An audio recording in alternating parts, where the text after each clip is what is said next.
This is a pretty cool way to remake rock, paper, scissors. Mega Man lets you take on the role of the rock type of the game and fight against a series of paper or scissors scenarios. Capcom managed to sideline the frustrating arcade difficulty of the run and gun genre of the mid to late 80s with a clever twist on the concept here. Build a difficult campaign about shooting things down, but design the combat around type advantages and disadvantages. Matchups against foes that either force you to put more work into a fight you're bound to lose, or marvel at how the odds are clearly in your favor. Normally when discussing Mega Man, this type matchmaking quality of it is credited mostly to the boss fights of the game, these 6 robot masters that each embodies some type of pure element or industry that has some obvious counter. But really, this combat philosophy extends to the entire game. Every room is like a specially printed circuit board you gotta navigate in a proper way, and is home to a brand of enemy that's essentially a one-of-a-kind gadget. These metal guys can deflect any projectile with their helmets, but also have no choice but to lift their helmets to fire back when you get too close to them. Adhering Susies are programmed into a vertical or horizontal track that stickies them onto a surface, leaving them as an exposed damage sponge. Big Eyes are tank-like and hit hard on contact, but also have the unfortunate mold of having a single pogo stick for a leg. So why bother fighting them when you can sneak underneath their obligatory hopping routine? These are enemies weirder than your average one-on-one foe, but easier to exploit and find their exposed loose screws. And frankly, Mega Man is no different. A robot boy that can jump up to a certain height, has a bit of slippery momentum to his boots, and most importantly, can only shoot horizontally straight and with 3 shots on screen at a time. Your default Mega Buster weapon has advantages of its own, like how its shots can indefinitely reach the edges of the screen, and how they have a rapid-fire quality to them if you get close to a beefy opponent. But like the way the enemies fight, this approach is not going to be the best for every situation. The Mega Buster is weak damage-wise, sticking to it is going to require a lot of patience, and there will be obvious openings you expose yourself to when trying to leap around and get shots in that will put you at a glaring disadvantage. But this is exactly what makes Mega Man's shooter variety so interesting. Finding ways for Mega Man's constrained ways of fighting to apprehend the constrained design of his opponents, which gives the combat a rewarding puzzle quality to them. Not every enemy makes it obvious how to defeat them with the Mega Buster, but pretty much all of them are fair game to this weapon.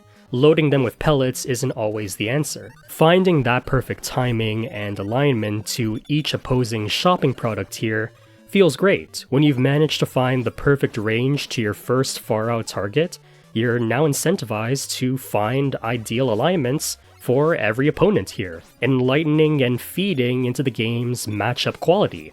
How every type class, regardless of how strange, aggressive, or closely guarded they appear, has some sort of vulnerability to them. Solving each of these combat puzzles in the stage design then puts you to the test against a boss fight at the end. And this is where I think the game kind of mixes itself up a bit, because while finding the successes of a good matchup in Mega Man in terms of the enemies is tricky but doable, I'd say overall that the game is prone to teach you some harsh lessons about the likelihood of having the wrong matchup from the get-go.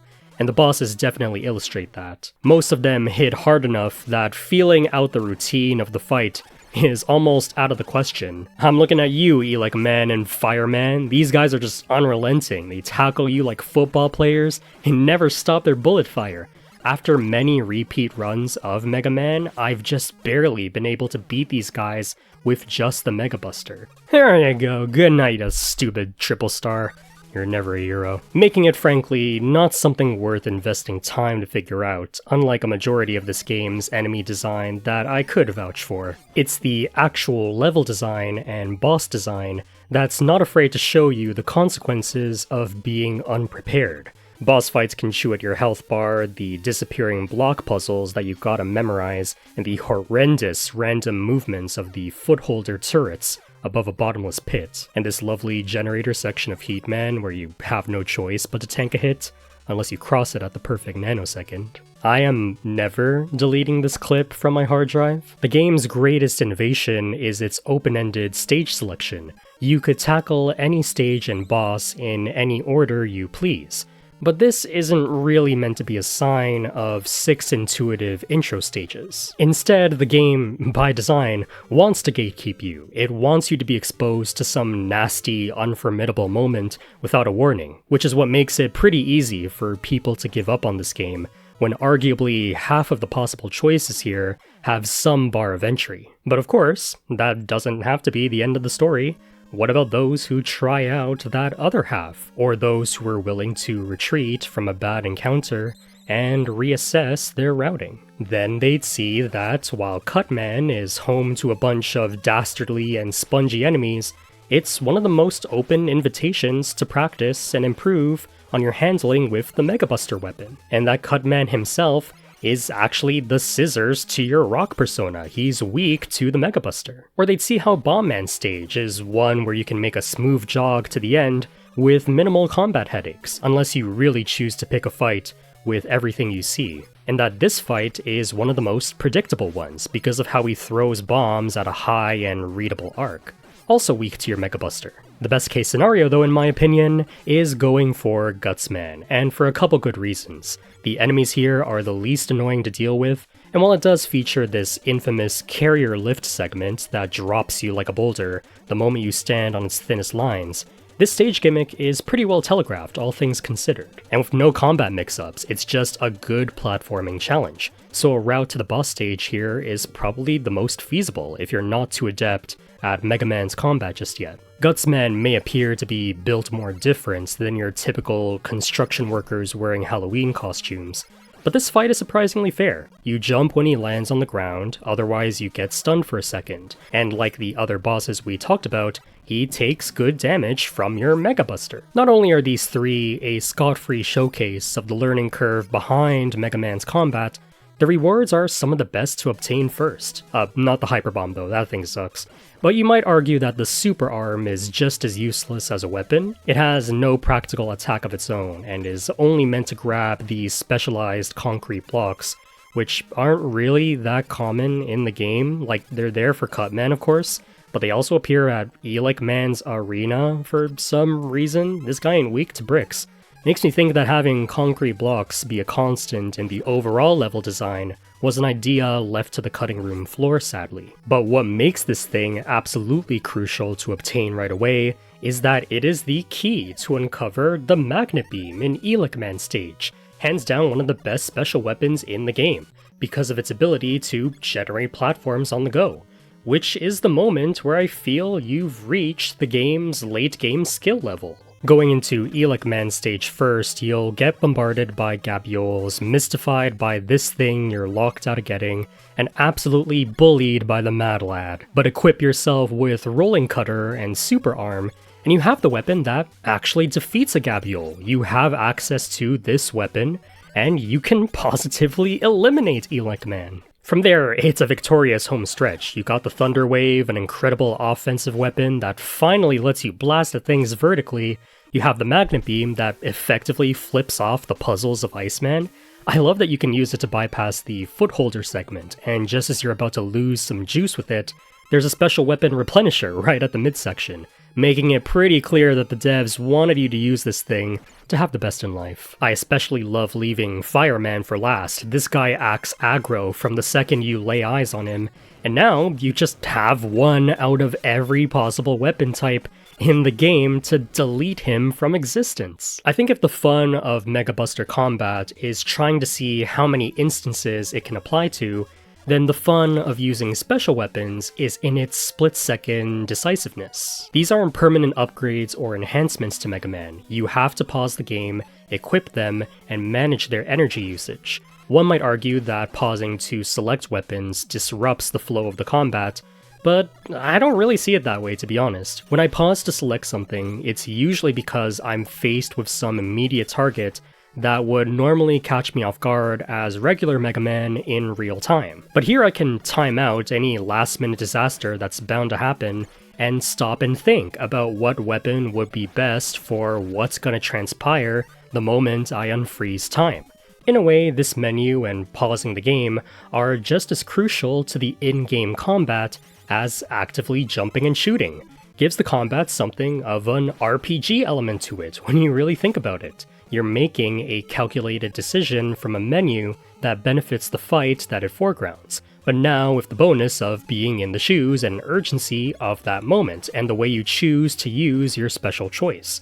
Enemies have the chance to drop items, and besides the dumb point dots, there are health and energy replenishers and even extra lives to be earned from engaging with combat. It feels great when you've made a lot of mistakes midway through a stage with your health running low, but taking a shot at combat manages to heal it all away. Actual RPGs would be a tough sell to the Western market around the time of Mega Man's release, but I think this is a pretty subtle but effective way to get players to appeal to them.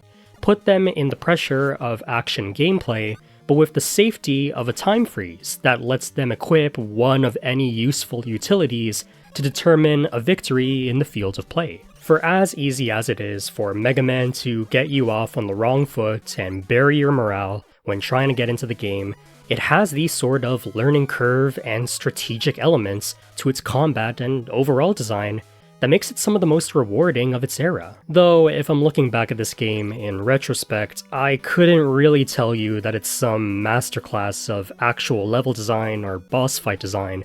All that stuff, it's serviceable, it's fine. It's your standard jumps, falls, and spike pits. The only real highlight for me being that carrier gimmick of Gutsman, which doesn't get much better than that for most of the game. With the exception of Elec My Nuts here, I find myself having a good time trying out each of these bosses with the Mega Buster, but it definitely shows that their behaviors and attack patterns aren't all that exemplary, and coming at them with the weakness does them even less favors when it's so easy to delete them from existence upon equipping them. I think there's definitely room for more interesting level design and boss fights that support the type matchmaking combat and not really fall under the shadow of it, because otherwise the most fun you'll have with Mega Man is cheating, built-in cheats that you earn and equip to knock out any ridiculous moment in this game, finding those highs and overall finding that sacred optimal route that the game wants you to discover makes up some of my favorite stories to tell with this game. Like, no way am I gonna gush about any fun I had with Iceman's layout. I'm gonna go on spiels about how fun it was to make my own platforms above all that crap. I'm gonna tell you how cool it was to freeze a Sniper Joe in place with the Ice Slasher so I can nab his coveted 1-up. I live to tell the world that there is a way to get through this generator section damage-free, or that there are 2 viable ways to fight Gutsman.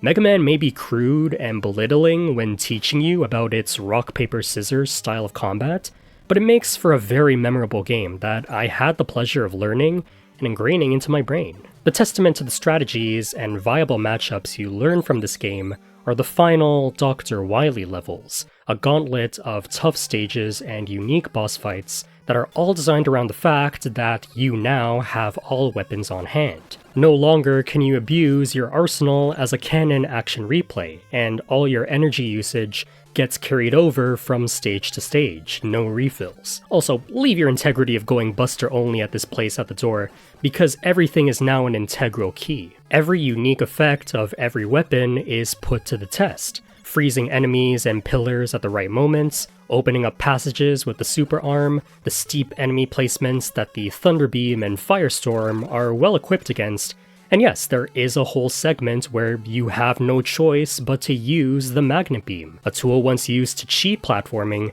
now becomes the only way to platform at this penultimate section. The endgame bosses are larger and more ferocious than any Robot Master you've encountered so far, but just as prone to weakness chains, and having everything equipped forces you into a new metagame of what matchup works best against each boss. It's such an empowering endgame that even a boss rush in between sections of the levels is almost no issue here. Man, I love speedrunning this game. And that brings us to our discussion on this gentleman over here, the Yellow Devil. Yes, he hits hard, he hits fast, he takes quite a bit of damage even with his weakness, he's large, his attacks look complex. It's the very first Wily boss you encounter, and by far the most demanding and complex of them all. Not even the final boss against Wily himself is as tenacious as this one. This is the kind of boss that's bound to make or break Mega Man for you, even if you've made it this far. But here's the one thing I want to leave everyone with when it comes to this boss. This attack isn't random. It's actually the same set of block blobs flying out each time, which means that somewhere in between there is room to jump over them and come out taking 0 damage, retaliating right back at him. I'm not out here deprecating anyone who gives up on the adventure at this point. Like everything else in Mega Man, this is a strict matchup that requires dedication and memorization, and that may not just be what you're looking for from your run-and-gun shooter. Maybe you just want to kick back and watch the skies fill with your ammunition. That's most of Mega Man's mid-game enjoyment to me. Maybe you don't want to deal with jotting mental notes about a fictional blob to play a video game. That's totally fine. But the fact is, this is Mega Man. This is the foundation of its gameplay. It's all about coping with type matchups, facing the good and the bad, and rationalizing the bad once you've gone through the good. And as a result, I can speak for myself when I say that not only am I able to reliably beat the Yellow Devil, it's probably my favorite boss in the entire game, and the culmination of everything I enjoy about Mega Man. What can I say? I guess, though, that speaks to the unfair matchup that I'm bound to have when trying to vouch for the combat of a game like this. I could attempt to conclude this video by telling you that Mega Man shooting combat can be really fun and intuitive, can be even more fun once the special weapons come into play, even if it does feel like it's railroading you into a specific way of doing things. It's not a game I'll think about a lot in terms of freeform combat experimentation or raw quality of the level and boss design, but its canon cheat systems are what make it an overall win for me. But that's probably not going to do it for you, isn't it? Because after all, Mega Man didn't just have this one game that inspired a couple other games in a similar league to it. It is under the shadow of several other numbered entries, spin-offs, and subseries that all took new ideologies from its foundation. It is almost impossible to talk about just Mega Man. You gotta talk about it in tandem with Mega Man 2, or 2 and 3, or 2 through 6, or 2 from the rest of this crazy future ahead of it. And often what comes from batching this game with its future is the agenda that's often made about this game. That Mega Man 1 is shallow, underwhelming, or at worst, a total offense to classic Mega Man design. Let me be the first to say that it's totally cool if you feel like that about this entry, and I'm not trying to accuse anyone specifically for doing this. This is just what naturally happens when a game becomes a massive franchise with several branches extending to the tastes and preferences of all types of gamers. And maybe Mega Man 1 just wasn't reaching out to you at the time. But that said, let me tell you something else. I played Mega Man 1, and played 2 through 7 on my spare time, dabbled with the first X games and the Zero ZX collection, continually had daydreams about the story of Mega Man Legends, as I usually do, and then going back to Mega Man 1 for the video after all that.